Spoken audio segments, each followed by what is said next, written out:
నమస్కారం ఫ్రెండ్స్, ఈరోజు మనం ఒక చాలా అద్భుతమైన టాపిక్ గురించి మాట్లాడుకుందాం. చంద్రగ్రహణం. ఈ చంద్రగ్రహణం హిందూ పురాణాల్లో ఎలా చెప్తారో, ఇండియాలో ఎలా నమ్మకాలు ఉన్నాయో, అలాగే సైన్స్ వల్ల ఎక్స్ప్లెనేషన్ ఏంటి అనేవి డీటెయిల్గా ఎక్స్ప్లెయిన్ చేస్తాను. విశాఖలో సుదర్శన చక్రంతో రాహు యొక్క శిరస్సు కట్ చేశాడు. కానీ ఆయన అమృతం ఆల్రెడీ తాగి ఉండడం వల్ల రాహు మరియు కేతు అని రెండు భాగాలు అమరాలు అయ్యారు. అప్పటి నుంచి రాహు మరియు కేతు చంద్రదేవుని మరియు సూర్యదేవుని టైం టు టైం పెట్టుకొని గ్రహణం క్రియేట్ చేస్తారు అని హిందూ పురాణాల్లో చెప్పబడింది. ఇండియాలో చంద్రగ్రహణం రోజులు చాలా స్పెషల్గా కన్సిడర్ చేస్తారు. గ్రహణం టైంలో అన్నం తినడం, వాటర్ తాగడం అవాయిడ్ చేస్తారు. ప్రెగ్నెంట్ ఉమెన్స్ స్పెషల్ కేర్ తీసుకోవాలని చెప్తారు. గ్రహణం ముందు పూజ చేయడం, మంత్రాలు జపించడం చాలా కామన్ ప్రెడిక్షన్.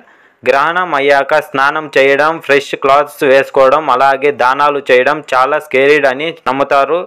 ఇది హిందూ కల్చర్లో బాగా ఇంపార్టెన్స్ ఇచ్చారు. సైన్స్ ప్రకారం లూనర్ ఎక్లిప్స్ అంటే భూమి, సూర్య మరియు చంద్ర మధ్యలో వచ్చే చంద్రకి లైట్ రీచ్ అవ్వకపోవడం వల్ల అయ్యే పెనిమూన్. సింపుల్గా చెప్పాలి అంటే సూర్య లైట్ అర్త్కి వచ్చే అర్త్ షాడో చంద్ర మీద పడితే అది చంద్రగ్రహణం అని అంటారు.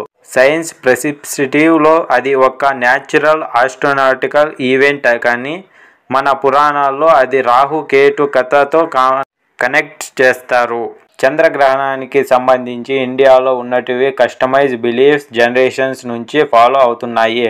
ఈ ప్రిడిక్షన్స్ మన ఆస్ట్రోనాటికల్స్కి ఒక డిసిప్లైన్ హెల్త్ కేర్ మెథడ్స్ లాగా పనిచేస్తుంది. సైన్స్తో సంబంధం లేకుండా కూడా కల్చర్ ప్రెడిక్షన్స్తో డీప్ మీనింగ్ కలిగి ఉంటుంది.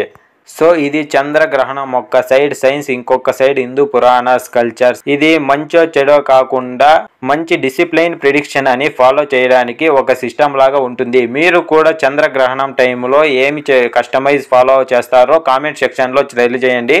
ఈ వీడియో నచ్చినట్లయితే లైక్ చేయండి, షేర్ చేయండి, అలాగే మర్చిపోకుండా సబ్స్క్రైబ్ చేయండి. జై హింద్.